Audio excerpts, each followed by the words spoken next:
जरा जोर से भारत माता की, भारत माता की, भारत माता की। आज के इस जनसभा में मंच पर उपस्थित हमारे प्रदेश के उपाध्यक्ष, हमारे वरिष्ठ साथी सम्मानीय गोवर्धन भाई झड़पिया जी, हमारे बहुत ही लोकप्रिय प्रत्याशी, हम सबके बीच के साथी श्री जसवंत सिंह सुमन भाई भाभोर जी, हमारी राज्य सचिव श्रीमती कैलाशबेन अर्जुन भाई परमार जी, श्री सतीश भाई गोविंद भाई पटेल जी, श्री कनु भाई पटेल जी, श्री शंकर भाई दीपा भाई अमलियार जी, श्री दशरथ भाई रियासिंह भाई बारिया जी, नरसिंह भाई अबीन जी, हमारे क्लस्टर के प्रभारी और मेरे साथ राज्यसभा में साथी राम सिंह भाई राठवा जी, हमारे कुबेर भाई हसमुख भाई डिंडोर जी, बच्चू भाई बंगन भाई खाबड़ जी, श्री करण सिंह सोमन जी भाई दामोर जी, बाबू भाई कांति भाई पटेल जी, रमेश भाई भूरा भाई कटारा जी, शैलेंद्र भाई सुमन भाई भाभोर जी, सभी वरिष्ठ साथीगण जो मंच पर उपस्थित हैं और इतनी बड़ी संख्या में आए हुए देवियों और सज्जनों, माताएं, बहनें, बुजुर्ग और मेरे नौजवान साथी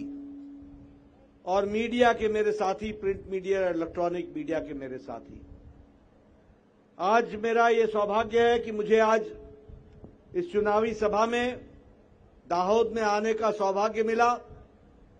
और अपने प्रिय साथी जसवंत भाई भाभोर जी के लिए मत मांगने के लिए, आपका मतदान के लिए आशीर्वाद मांगने का मुझे सौभाग्य मिला है। सबसे पहले तो मैं जो आप लोगों की इस गर्मी में इतनी बड़ी संख्या देख रहा हूं और जो मैं उत्साह देख रहा हूं,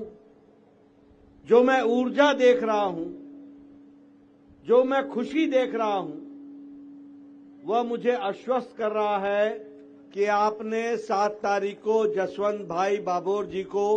फिर से दिल्ली भेजने का निर्णय ले लिया है। इस बात के लिए आपको मैं बधाई देना चाहता हूं। मित्रों, यह चुनाव जहां सिर्फ जसवंत भाई भाभोर जी का नहीं है, यह चुनाव एक बहुत बड़े मकसद को लेकर के है और वह मकसद है कि हम भारतीय जनता पार्टी आदरणीय श्री नरेंद्र मोदी जी के नेतृत्व में आगे चलकर विकसित भारत के संकल्प को पूरा करने का संकल्प है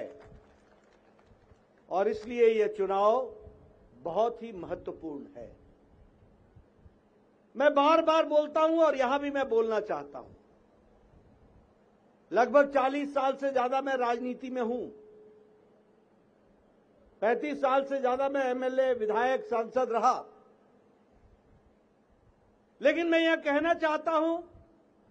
कि यह हम सबका सौभाग्य है। हम सबका यह सौभाग्य इसलिए है कि पिछले 10 वर्षों में भारत की राजनीति की परिभाषा, भारत की राजनीति की संस्कृति, भारत की राजनीति की चाल ढाल,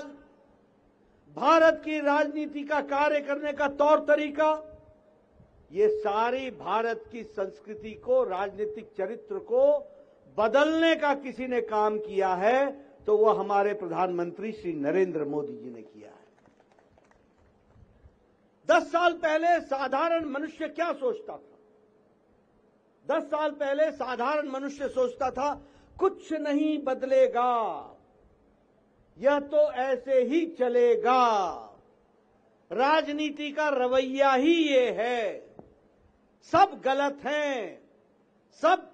बेईमान हैं, कुछ देश में बदलने वाला नहीं है। ये साधारण मनुष्य का मन बन चुका था। लेकिन जब आपने 2014 में प्रधानमंत्री मोदी जी को भारत का प्रधानमंत्री बनाया, तो आज यही भारत उत्साह के साथ, उमंग के साथ, बदलता भारत, आज विकसित भारत के संकल्प को लेकर के चल पड़ा। यह बदलता भारत हमको देखने को मिला। मित्रों, मैं यहां यह भी आपको कहना चाहता हूं, और सब लोगों ने इन बातों को अब मुझसे पहले भी कहा होगा, और वो ये है कि पहले पॉलिटिक्स होती थी जाति के नाम पर, धर्म के नाम पर, तुष्टीकरण के नाम पर, वोट के अपीजमेंट के नाम पर, वोट बैंक की राजनीति के नाम पर। उनको समाज से लेना देना कुछ नहीं होता था।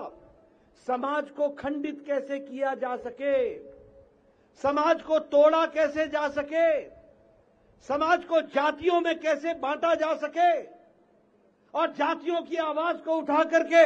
अपना वोट बैंक कैसे बनाया जा सके, इस तरीके से काम होता था।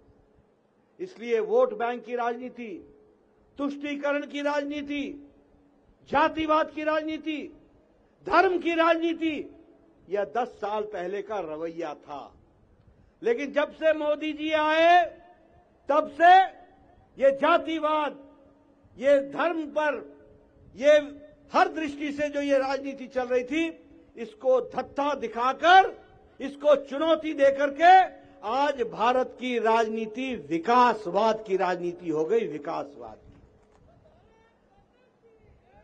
आज रिपोर्ट कार्ड की राजनीति हो गई। मुझे पूरा विश्वास है कि मेरे पहले भी जितने वक्ता बोले होंगे, सबने बताया होगा देश के लिए क्या किया, गुजरात के लिए क्या किया, दाहोद के लिए क्या किया। ये बातें रिपोर्ट कार्ड के रूप में रखी गई होंगी। हमारे भाभोर साहब ने आपको बताया होगा। मैं इसलिए बोल रहा हूं कि विकासवाद की राजनीति, रिपोर्ट कार्ड की राजनीति, रिस्पॉन्सिबिलिटी की राजनीति, अकाउंटेबिलिटी की राजनीति, यह परिवर्तन हम लोगों को देखने को मिला है। और मोदी जी के नेतृत्व में भारत अब मांगने वाला भारत नहीं, अब आत्मनिर्भर